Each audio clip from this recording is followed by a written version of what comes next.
Kita mulai lagi, kita lanjutkan untuk sesi yang kedua ini, kita bahas tentang pengantar keamanan komputer. Baik.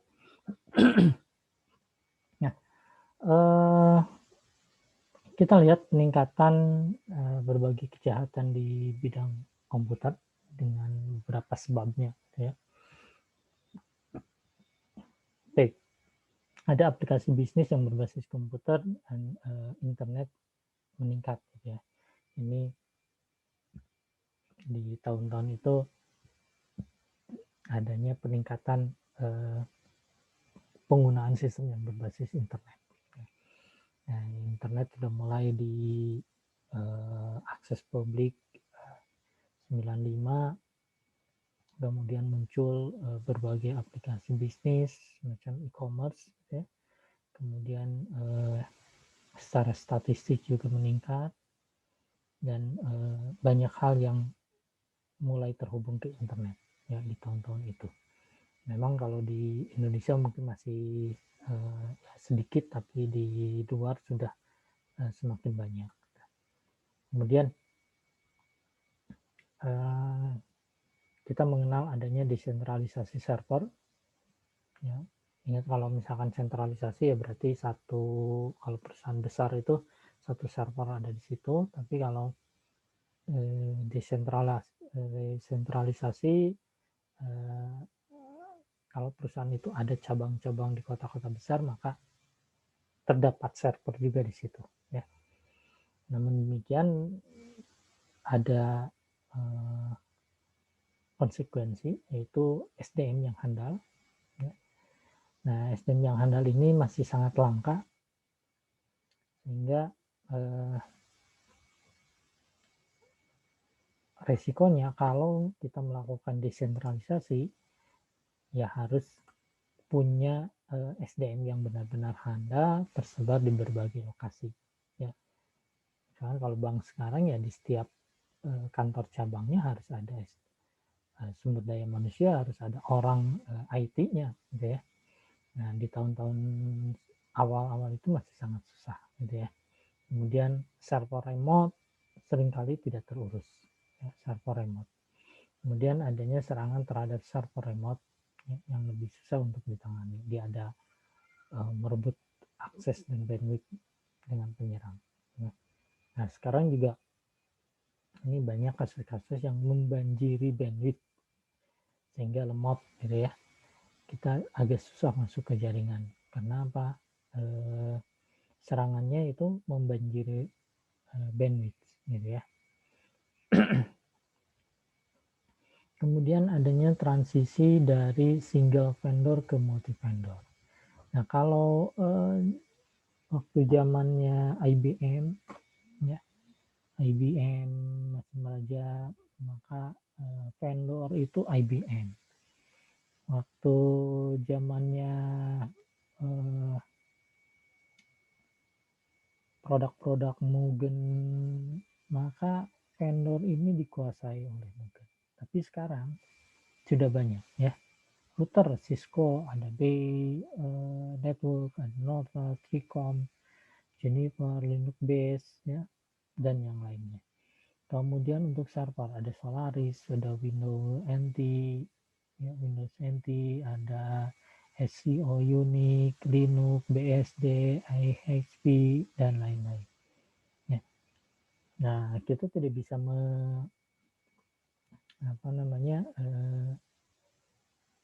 memberikan satu jenis vendor, ya, bahwa di dunia ini pasti banyak vendor, gitu. Sehingga mau tidak mau adanya satu peralihan.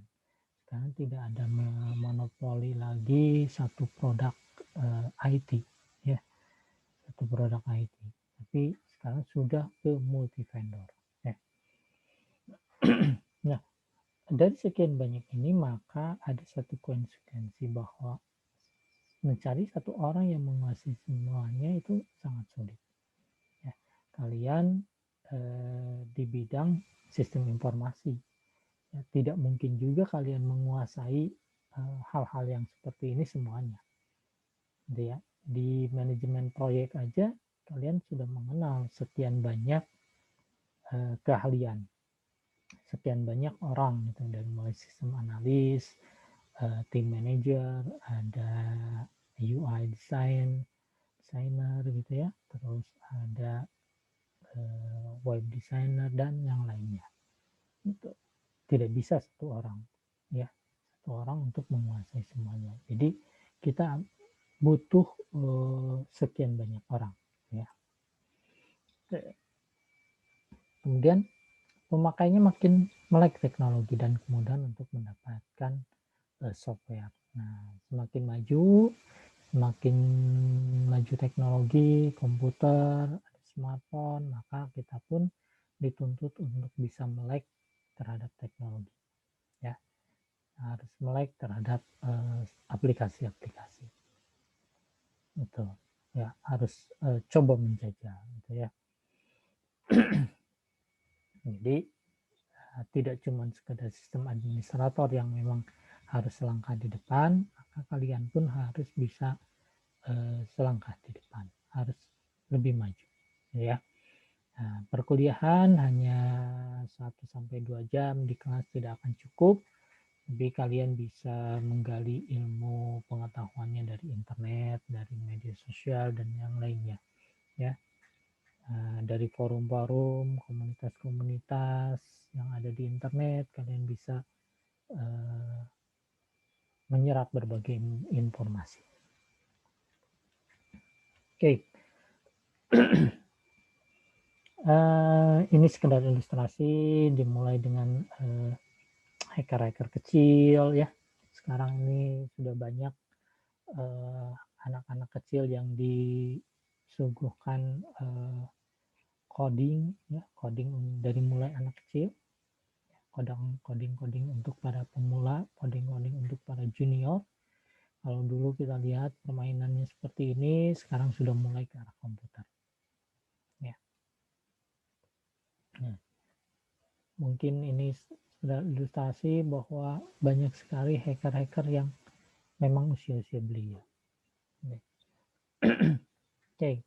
Nah, demikian juga muncul kesulitan dari para penegak hukum untuk mengejar kemajuan dunia IT ini ya. Pertama di kita terutama nih cyber law belum matang. Masih hanya tajam ke orang-orang tertentu saja, kelompok-kelompok tertentu saja, dan ada orang-orang atau kelompok yang lain ini masih bertentang-bertenteng seolah-olah di atas hukum gitu ya. Dia bisa melakukan apa saja. Jadi cyber law masih belum matang. Okay. Tingkat awareness-nya masih sangat rendah. Ya, kalian main medsos segala macam, hati-hati. Ya, hati-hati sekali. Harus hati-hati. Ya. Sekarang istilahnya ada netizen maha benar. Jadi segala sesuatu yang kita upload, segala sesuatu yang kita tulis akan mendapatkan reaksi bermacam-macam. Ada yang aware, ada yang tidak. Jadi coba awareness-nya ditingkatkan, gitu ya. Kemudian technical capability-nya masih rendah. Nah, kalian bisa melakukan sesuatu, kalian mempunyai gadget smartphone, maka kompetensi kalian harus di-upgrade sesuai dengan gadgetnya, smartphone. Ya, berarti harus smart people yang menggunakannya. Ya, gitu ya. Nah, bukan berarti juga smart people yang ngutak-ngatik handphonenya, tapi bisa bermain juga di menggunakan handphonenya di dunia IT seperti apa ya. Nah, kalian harus bisa meningkatkan capability itu. Teknis dan non teknis ya. Oke, kemudian ada meningkatnya kompleksitas sistem ya. Nah, kompleksitas sistem. Ada program yang semakin besar dari mulai megabyte, gigabyte, terabyte dan lain-lain. Pola bisnis berubah, ada partnership, ada alliance, ada in-house development, ada outsource dan lain-lain. Potensi lubang keamanan juga semakin besar ya, tidak cuma sekedar di sistem-sistem tadi, tapi ada sistem yang lainnya. Ini harus membutuhkan awareness. Oke, kita lihat kompleksitas dari sistem operasi. Ada dimulai dari Windows 3.1, nah, 31, NT 95, NT 4, terus 98 dan 2000. Ya, ini codingnya, banyak codingnya nih sekitar segini. Ya. Jadi bayangkan kalau yang Windows sekarang berapa juta codingnya, ya. Kemudian kita lihat klarifikasi keamanan dari sistem informasi menurut David Icke. Ya, mulai dari fisik, physical security, kemudian dari manusianya, ya, people atau personal security, kemudian data, media, terus teknik komunikasinya, kemudian kebijakan dan prosedur. Gitu ya. Ini lingkup kita. Fisik, manusianya, data, media, dan teknik komunikasinya, kemudian policy dan prosedur. Ya. Nah, yang biasanya adalah orang fokusnya ke dalam sini. Data, media, teknik komunikasi. Padahal tidak melulu tentang ini. Ya. Tidak melulu tentang data, media, dan teknik. Tapi policy ini yang mengatur manusia, yang mengatur dengan fisiknya. Gitu ya. Itu juga sangat penting. Oke. Kemudian kita lihat letak potensi lubang keamanan. Ya, sistem kita misalnya seperti ini. Ini mungkin sudah sangat berubah sekarang ya. Oke, ini kita asumsikan sebagai internet. Kemudian di sini ada ISP, di sini ada user, di sini ada website, gitu ya.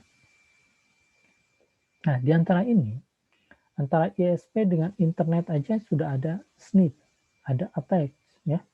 Kemudian ada ini seperti ini, ya, network snip, kemudian ada Trojan di sini. Ya, ini juga sama, ya, website ke internet untuk yang servernya. Ini banyak hal seperti ini. Lubang-lubangnya ada di sistem operasinya, ada di jaringannya, dan ada di aplikasinya. Ya, tidak ada yang aman. Ya, sistem operasi masih tetap ada lubang, network, dan aplikasi. Ya.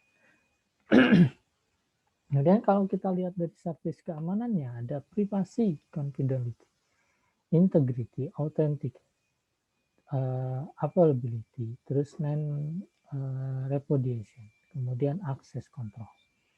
Privasi, kalian pasti punya privasi, smartphone diamankan. Ya, ada hal-hal privasi di situ. Tidak semuanya perlu diumbar, tidak semuanya perlu di share ke yang lain. Ya, ada banyak peneror, ada banyak penipu. Ya, ya. Jadi proteksi, ya, proteksi. Nah, lihat backupnya. Kalau sekiranya tidak selalu backup harus ke cloud gitu ya. Kalau sekiranya kalian bisa ambil datanya ke komputer kalian, ambil datanya ke komputer kalian. Ya. Nah, resikonya kalau misalkan kalian backup ke cloud, ya, di saat cloud itu kan milik orang lain, kita nitip.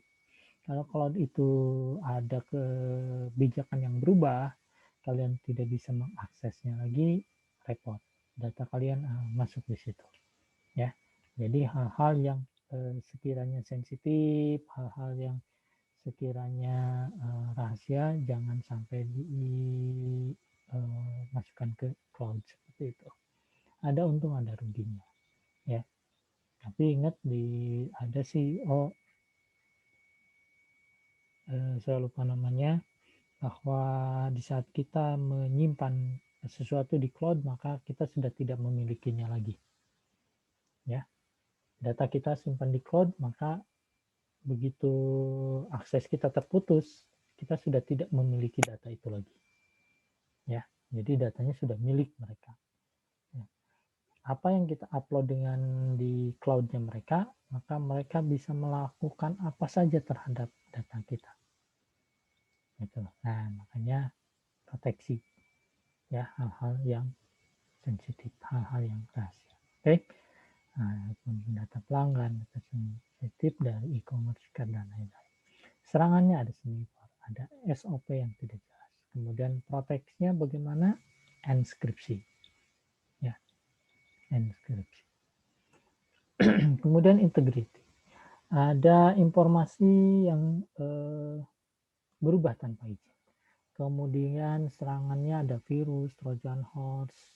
Kemudian proteksinya kita bisa menggunakan ada digital signature, ada sertifikat, ada hash dan lain-lain. Ya. Kemudian authenticity ini tentang keaslian, authentic data. Ya. Makanya sekarang di YouTube juga kalau bukan video hasil kita, jangan sampai di-upload ke YouTube. Dia akan ada penyekenan. Misalkan kita tambahkan musik, ya musiknya ternyata musik dari orang lain, nah itu akan diblok musiknya, ya seperti itu. Jadi keaslian data, sumber data, keasliannya ini harus pertanda. Oke, penggunaan digital signature, biometrik. Nah, serangan yang terjadi pada authentic ini ada password palsu, ada terminal palsu, gitu ya. Ada situs web yang palsu seperti tadi klik BCA, ya. Ada kill BCA. Oke, proteksinya bagaimana? Adanya sertifikat, ya, sertifikat trust. Jadi biasanya kalau di web itu di sebelah kanan URL itu paling kanan ada tanda harus ada sertifikat. Apakah ini bisa diakses atau tidak, gitu ya? Ada tandanya itu. Oke. Bahwa di internet ini tidak ada yang tahu bahwa ya, kita ini siapa, gitu ya. Seperti di aplikasi filter lah istilahnya. Kita menampilkan siapa padahal kita ya yang sekarang lagi viral aplikasi-aplikasi itu ya.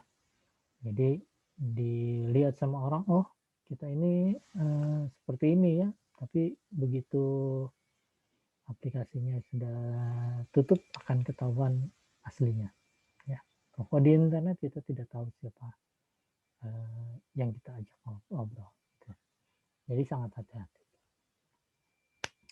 Kemudian kita lihat availability. Informasi harus dapat tersedia ketika dibutuhkan. Ya. Serangan terhadap server dibuatlah server itu hang, down, crash, lambat. Padahal kita sangat butuh datanya. Kemudian serangan yang kemungkinan adalah di DOS, denial of service. Ya. Kemudian proteksinya ya harus sering di backup, harus ada IDS, ada filtering router, ada firewall dan lain-lain. Ya. Ini availability ini untuk menjaga ketersediaan informasi. Ya, jangan sampai lakukan maintenance pada saat jam sibuk. Ya, orang mengakses. Jadi lakukan backup, lakukan maintenance di jam-jam malam. Non-repudiation ini tidak dapat menyangkal, ini sudah telah melakukan transaksi. Ya, di sini ada penggunaan digital signature dengan sertifikat, terus perlu adanya pengaturan masalah hukum. Nah, ini penggunaan digital signature ini seperti apa, gitu ya? Karena tidak sama dengan tanda tangan basah biasa. Oke, kemudian akses kontrol, ini mekanisme untuk mengatur siapa yang boleh melakukan apa. Ya, kalau kalian berada di sistem administrator, kalian berada di satu sistem yang membuat satu policy, harus dituliskan. Ya, atau kalian merancang sebuah sistem informasi, harus dicoba dirunut privilege-nya seperti apa. Operator siapa aja dia berhak melakukan apa, tidak boleh melakukan apa. Kemudian ada supervisornya berhak melakukan apa, siapa saja, dan tidak boleh melakukan apa. Dan seperti itu harus atur ya. Buatkan satu policy ya. Passwordnya pasti beda-beda ya, tiap orang biar ketahuan juga apabila ada satu kesalahan bisa ditelusuri akunnya siapa. Ya. Oke, jenis serangan ini menurut William Stalling adalah dari mulai interupsi, ada interception, ada modification, ada fabrication. Ya, interruption ada di DOS, ada network flooding, kemudian interception dimulai dari password sniffing, ada modifikasi dari virus dan Trojan horse, fabrication-nya disebut paket. Ya, ini ilustrasi, ada interupsi dari A ke B, tapi sudah ada interupsi di tengah, gitu ya, di perjalanan. Ini komunikasi data misalkan, tapi ini interupsi, jadi terputus, tidak nyampe ke B. Kemudian kalau interception, nah ini ada intercept di sini. Ya, modification di pertengahan kita sudah masuk lagi. Di sininya A, ke sininya udah A1. Ya, dan nah, DOS yang menghabiskan bandwidth. Jadi biasanya bandwidth akan diserang terus, ya seolah-olah penuh. Jadi kita tidak bisa melakukan apa-apa. Komputer menjadi hang, lambat, berat, gitu ya. Ini adalah DOS. Server menjadi sangat lambat, sering hang. Terus toolnya ada ping broadcast, ada smoke, ada simport, ada makeup, dan yang lainnya. Nah, proteksinya ini, nah kalau sudah diserang ya agak susah ya, karena bandwidth kita sudah penuh, kita agak susah untuk melakukan modifikasi perbaikan ya, karena bandwidthnya sudah habis nih diserang. Oke, kemudian interception, ada capture password ya, dan informasi-informasi yang sensitif itu diambil ya. Toolnya pakai TCP/DAM. Ini tool-tool yang banyak di Linux, kalian bisa cek. Protectionnya ada segmentasi, ada switch hub, ada yang lain. Oke, modifikasi ini tadi datanya ada modifikasi, ada masuk, ya, disusupi gitu ya, tapi nanti nyampainya udah beda lagi. Oke, proteksinya bisa pakai antivirus. Nah, oke, penggunaan antivirus yang yang banyak pun akan sangat mengganggu performansi. Ya, kadang satu antivirus dengan antivirus yang lain saling mematikan. Gitu. Itu juga tidak baik. Jadi harus benar-benar. Nah, kalau kita menggunakan sistem Windows dengan antivirusnya, maka ada satu konsekuensi bahwa antivirus itu harus selalu diupdate. Kalau tidak diupdate, ya sama aja, nggak ada taringnya. Jadi harus selalu diupdate. Oke, kemudian ini salah batik. Oke, ada kriptografi. Ini ada enskripsi ya, enskripsi. Ini untuk keamanan, jadi tidak gampang dibaca. Ya. Nah, WA juga ini peer-to-peer. WA itu peer-to-peer, tidak bisa dibuka atau dilihat di belakang dengan tampilan yang sama. Kalau ini terbuka, maka sebetulnya dua-duanya harus dibuka kalau harus dilihat gitu ya, karena dia peer-to-peer, ada inskripsi, tidak bisa di tengah diambil datanya terus dibuka dan tampilannya sama, tidak bisa seperti itu ya. Jadi kalau kasus-kasus yang kemarin rame itu antara si A dengan si B, nah kalau muncul itu banyak yang cloning gitu ya, banyak yang clone, karena handphonenya harus dua-duanya dibuka, salah satunya dibuka gitu, mau si A atau si B dibuka, baru ketahuan bahwa tampilannya seperti itu. Tapi kalau tidak seperti itu, maka itu ada clone gitu. Atau satu desain yang palsu gitu. Memang banyak yang muncul di situ, apa namanya, kita bicara dengan presiden siapa, namanya jelas gitu ya, Barack Obama misalkan apa dengan tampilan, nah itu kan gampang saja di apa dibuat gitu ya, karena banyak software yang memang membuat itu mudah.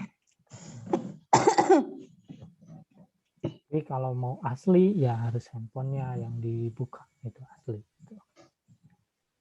Ya, itu WhatsApp ada inskripsi. Jadi kalau muncul screenshot itu bisa asli screenshot dari orang yang mengirimnya atau nah, ya. Oke, kita pelajari juga cracker nih. Ada hacker, ada cracker nih. Nah, kita juga harus coba melihat dan mengerti siapa sih motifnya apa. Terus kita pelajari juga bagaimana cara masuknya, di mana, ya. Setelahnya supaya kita tahu, oh di sebelah sini. Ya. Terus apa yang dilakukan dari cracker-cracker. Oke.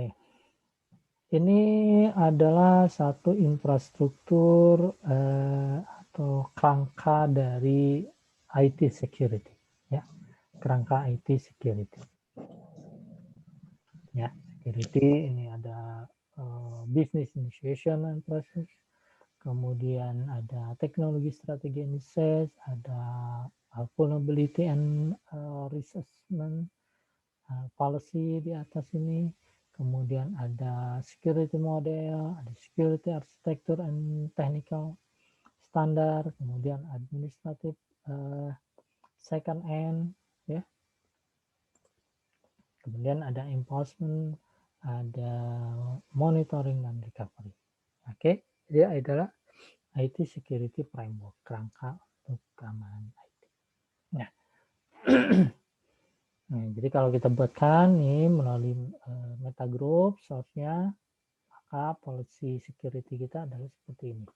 Dari mulai enterprise security charter, kemudian di sini ada generic security policy, spesifiknya, kemudian ada standar dan SOP lah, ya, dan mulai web authentic tool dan lain-lain. Okay.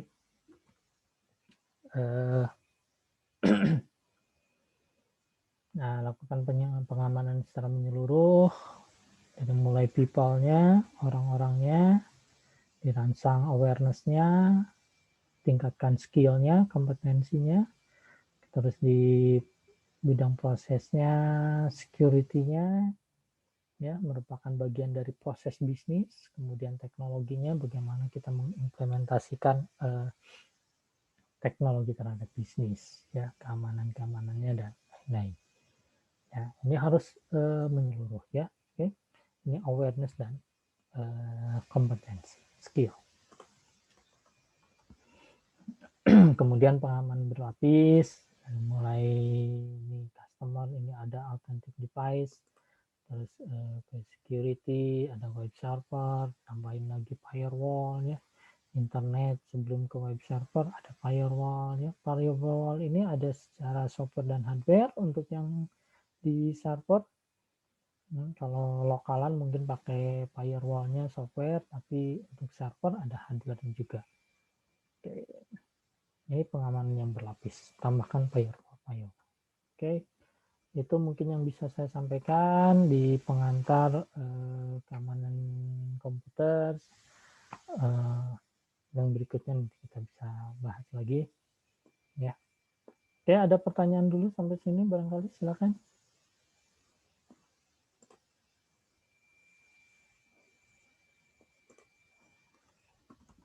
Nggak ada, Pak.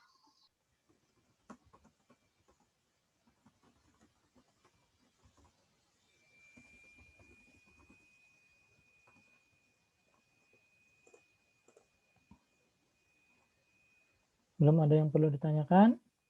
Masih pengantar?